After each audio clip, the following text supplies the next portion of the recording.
All right, we'll start with an opening statement from Coach and then take questions.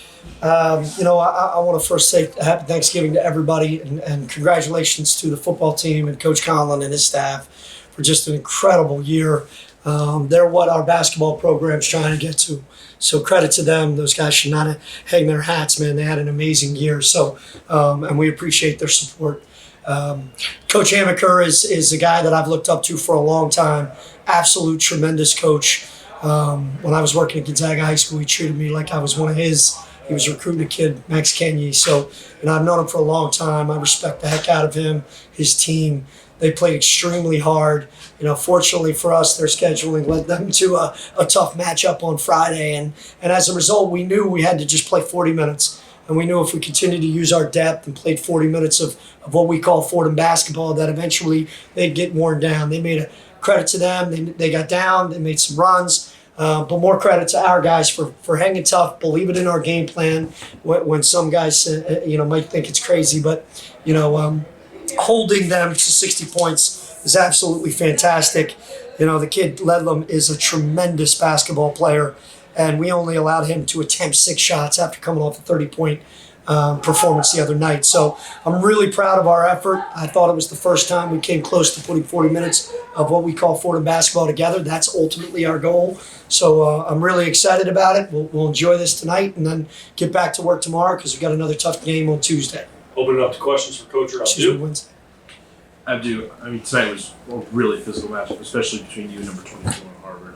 Going into this game, were you expecting, to have be a really important part of the offense tonight and focus a lot in the paint? So first of all, I think I came every game the same mindset. Sometimes it worked the way you want, sometimes it doesn't. But I keep my attitude up to be no matter what's happening, I'm just gonna keep playing harder and harder. One thing Coach Urgo know about me is I have a high motor. It does not matter if I'm tired, whatever it is, I just keep playing harder. So about today, I feel like my teammate, everybody would just talk to me nice, we were all positive on the same page about just go out there and play the best game we can play. And in the last minute, you guys got off to a really big run there that kind of closed out the win there. You guys were really communicating, getting in a lot of huddles. What were you guys saying to each other in that last minute to close out the game? So first of all, all of my teammates and I, we have a great chemistry. We love each other and we always have each other back.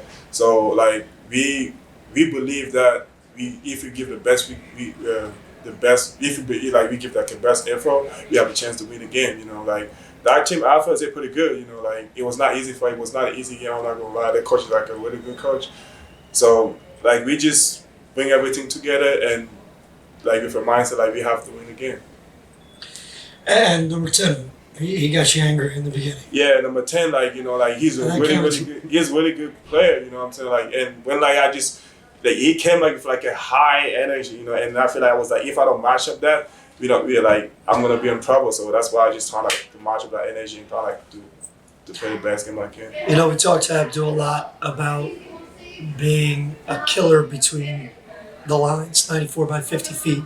He's such an incredible kid off the court. He's a sweetheart. And the problem is sometimes he carries that between the lines. So fortunately, number 10 got under his skin a little bit, and all of a sudden you saw what we've been trying to pull out of him a little bit when he plays with that energy, that motor. He's as good, in my opinion, defensively as anybody in this league. So. Coach, you guys limited the turnovers today. What do you think the difference was with that? You know what?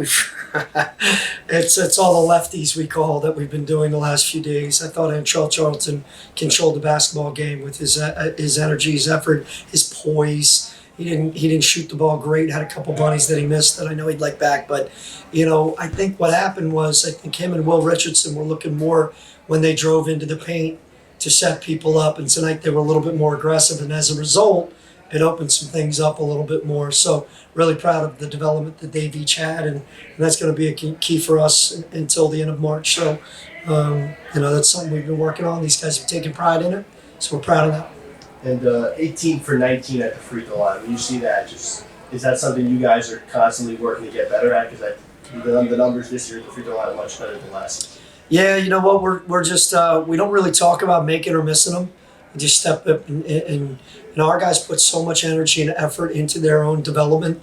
The free throws are a part of it. We shoot a ton of them during the year, a ton of them during practices. We end every practice with a specific amount, but throughout the practice we do as well. So I think our leadership has taken it upon themselves in the last week or so to really hone in whenever we do shoot free throws to make sure they're game shots. So we just get up there and shoot it. That's the way it is.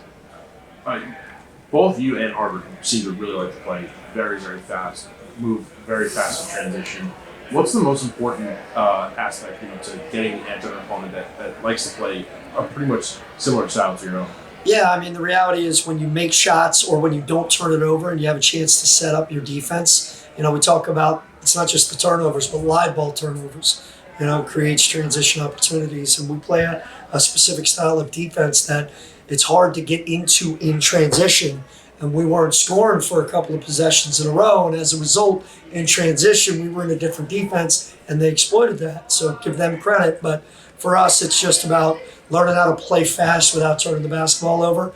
And then in defense, it's really all about communication. In transition defense, half the game's going to be in transition defense. You got to continue to talk and communicate. And the teams that are most connected learn how to trust each other, usually play good transition defense. Coach and Abdou, questions for both of you. When you guys look back at Abdou's first year at Penn State as a freshman to where he is now, and I know that you guys try not to look backwards, but his growth, how much has that meant to you, and what kind of player do you think he can be down the road in the A-10? I think he's got the potential to be the defensive player of the year in this conference. I really do. I mean, he affects more shots. You see whatever blocks you at.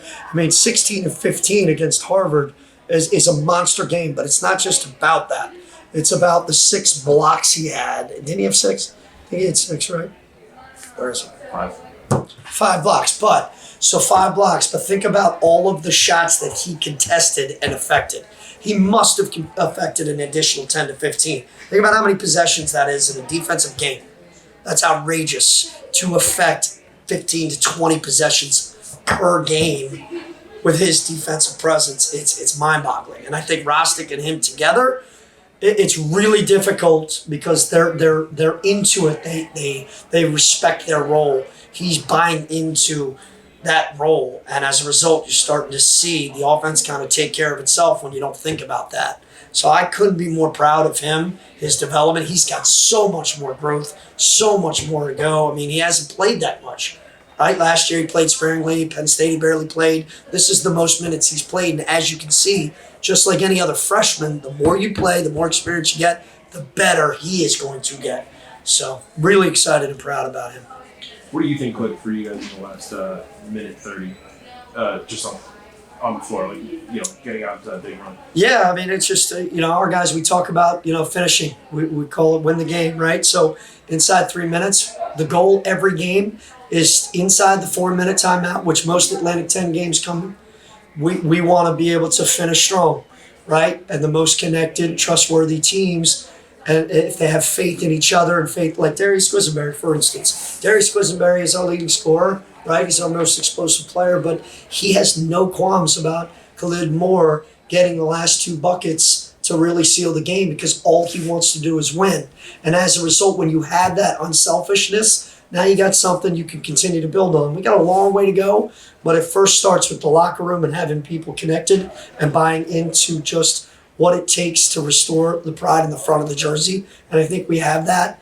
And if we continue to get better, we'll see where that takes us. Anything else for Coach? Or Abdou, that second half you had that alley-oop and then Kyle followed up the 3. Just what was that moment like? I feel like I said, me and my team have incredible chemistry, so every time you're gonna see they're gonna throw me the alley-oop, sometimes honestly I don't expect it, you know what I'm saying?